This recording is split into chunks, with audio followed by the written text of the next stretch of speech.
All right, so this deep dive, you guys, it's going to be a wild one. We're going deep, deep into the digital vault with this one. Yeah. It's about the downfall of Silvergate and Signature, two banks. Well, they went all in on crypto. Yeah. And, at first glance, it seems like, well, another couple casualties of that whole 2023 banking crisis. Right. Interest rates going crazy, Yeah. banks taking on way too much risk. Unfortunately, a familiar story. Exactly. Yeah. But here's where things get really interesting. Yeah, tell me. We're going to deep dive into this argument, and it's by Nick Carter. Okay. And he's a big name in crypto. Yeah, he is. And he claims that these banks, they weren't just victims of, market forces. He says they were deliberately targeted, and get this, by the U.S. government. Yeah, wow, that's a bold accusation. Yeah. Carter's known for his analysis. So when he says something like that, people listen. Oh, yeah, he doesn't mince words. Yeah. So before we get into Carter's evidence, I think it would be helpful just to do like a super quick recap of what went down in 2023. Yeah. Just to set the stage. So, you remember all those headlines, right? Vaguely. About banks collapsing? Yeah, it was a crazy time in the market. And then right in the middle of all of that, we had Silvergate and Signature. And both of these were deeply involved with crypto. And they both went belly up. And the initial story, right, the common narrative was just that they just made some bad bets, right? They got caught in this larger crisis, and that was it. End of story. But Carter's saying, no, there was something else, something more deliberate at play here. More like a calculated attack is what he's saying. Exactly. He's basically saying this was a key battle in a silent war that the U.S. government is waging against crypto. Okay, all right. So, color me intrigued. Right. But I'm also, a little skeptical. Of course. Yeah, I got to be honest. Yeah. What proof does he have that the government is out to get crypto? So he points to a number of different events and different regulatory moves. And I think his argument is when you start to sort of connect all these dots, they paint a pretty compelling picture. All right. Well, walk us through. What kind of evidence are we talking about here? Okay. So he starts with Signature Bank. And, Barney Frank. Oh, yeah, sure. Former congressman. Yeah. And major player in financial regulation. He was on their board. And he flat out said that Signature was targeted specifically because of their ties to crypto. Barney Frank said that. He did. Publicly. Publicly. Wow. Okay. So we're not talking about, some anonymous source. No. This is on the record. On the record. That is a bold accusation. It is. But, I'm just thinking, one person's statement, that's not exactly ironclad evidence, right? Yep. What else does he have? Okay, so then he points to how the FDIC handled the sale of Signature. Okay. So they went to great lengths to make sure that none of the bank's crypto services were included in that deal. That is strange. Why would they do that? Right. It's a little unusual, right? The FDIC, their whole goal usually is to recoup as much money as possible from a failed bank's assets. Right. Right? But here, they specifically, it seems, they were determined to sort of isolate and neutralize the crypto side of the business. Almost like they were trying to send a message to other banks, like, hey, don't do this. This is what happens if you get involved with the crypto. Right, exactly. And then you have the case of Silvergate. Silvergate didn't even wait for the government to shut them down. They voluntarily liquidated. Yeah, they which is pretty uncommon. Yeah, they basically folded up shop. And I remember thinking that was really weird. It's usual, right? Yeah. Okay, I'm starting to see why you call this a deep dive. This is way more than just a couple of banks, making bad calls. Right. And Carter would say, this was no coincidence. He believes that intense pressure from regulators, that's what forced Silvergate's hand. It was basically like, ditch crypto or face the consequences. Okay, so maybe, just maybe, these weren't just isolated incidents. But are we really talking about a full-blown government conspiracy here? Well, Carter believes this goes beyond just Silvergate and Signature.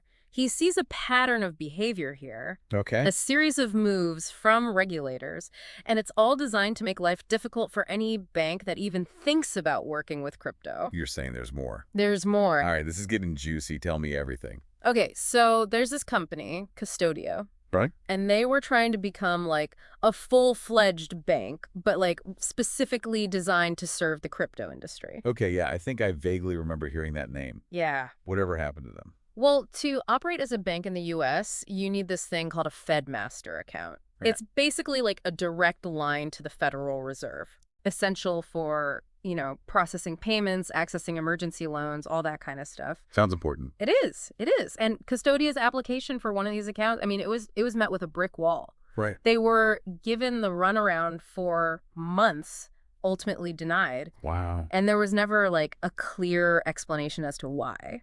So they were trying to play by the rules, but it's almost like the rules were like suddenly different for them. Right. It does seem a little suspicious, right? Yeah. And then you have the case of Protego Trust Company. Okay. So they actually managed to secure a charter to operate as a crypto bank. Oh, wow. So they were in like officially legit. Yeah, for a while anyway. And then their charter was revoked, abruptly revoked, again, with very little justification. So what are we seeing like a pattern here? Because these weren't cases of, fraud or mismanagement or anything like that. No. These were companies trying to operate within the existing system, the existing regulatory framework. Right. They were trying to do everything right. Like the goalposts were constantly moving. Exactly. It's like, hey, come play this game with us. And then as soon as you get on the field, they change all the rules. Okay, yeah. If Carter is right about this pattern, that is kind of chilling. Yeah. I'm curious, though. You mentioned something earlier about the SEC. Oh, right. Yeah. What's that all about? So it's not just individual banks being targeted here. Okay, so the SEC, the main regulator for financial markets, they issued this rule. It's known as SAB 121. Okay. Yeah, no, it sounds like some kind of robot from Star Wars. It does. But sadly, no robots are involved. Essentially, what SAB 121 does is it makes it incredibly difficult, if not impossible, for banks to hold crypto assets for their customers. Okay, how so? Like, how do they do that? Mountains of paperwork, legal hurdles. Most banks just look at it and they're like, you know what, it's not even worth it. So it's not outright banning crypto, Right. but they're making it, like, practically impossible for banks to touch it. Precisely. And that has huge implications. Okay, how so? Well, because if you can't find a bank that will work with you, it severely limits your ability to participate in the crypto market. Okay, so what you're saying is, Yeah. even if I'm not, out there buying and selling Bitcoin every day, even if I think, this whole crypto thing is a fad, Yeah. this is still something that I should care about. Absolutely, because it raises some really important questions about how much power regulators should have to pick winners and losers in the market. Right. Is it the government's role to decide which industries thrive and which ones, get stifled? That's a great point. And, speaking of potential government overreach, I mean, Carter takes this a step further. Yeah. He argues that these actions, they aren't just ethically questionable. He says they might actually be unconstitutional. Yeah, that's right. Unconstitutional. What does he mean? He specifically cites the Fifth Amendment. Whoa, the Fifth Fifth Amendment. Amendment. Okay, that's serious stuff. Yeah. I mean, isn't that like, pleading the Fifth? Right. What does that have to do with crypto banks? Okay, so the Fifth Amendment also protects due process, okay? It means that the government can't just arbitrarily take away your rights or your property without giving you a fair chance to be heard. To defend themselves in court. Exactly. Okay. And Carter thinks that's what's happening here. He does. He argues that by using these backroom pressure tactics, right, by creating this hostile regulatory environment, the government is essentially punishing these crypto businesses without due process. Interesting. They're being denied the opportunity to plead their case, to challenge these decisions in a court of law.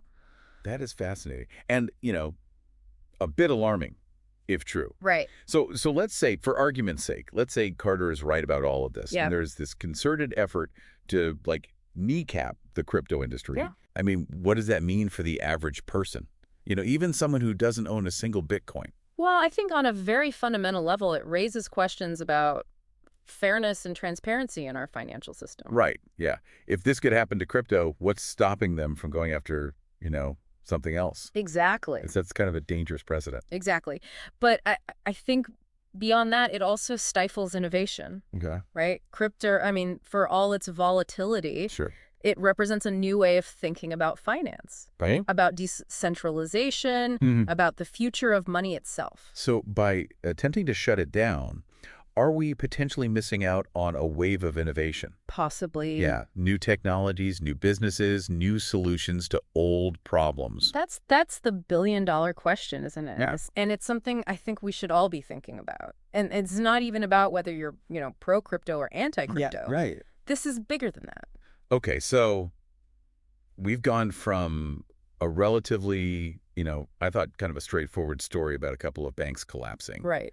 And now we're talking about a potential government conspiracy to stifle innovation. Yeah. I mean, where do we even go from here? Well, I think it's important to remember that Carter's argument, while compelling, is just one side of the story. That's a good point. I mean, Okay. we've heard his perspective, we've gone through his evidence, but there are always, multiple sides to every story. So what are some of the counter arguments to Carter's claims? What are people saying to refute this? Well, there are those who say, look, this wasn't some kind of a targeted attack. This was just the inevitable consequence of an industry that was operating in a legal gray area. Okay. I mean, the crypto world, for all its talk about, decentralization, they still rely on traditional financial infrastructure. Right. They need banks.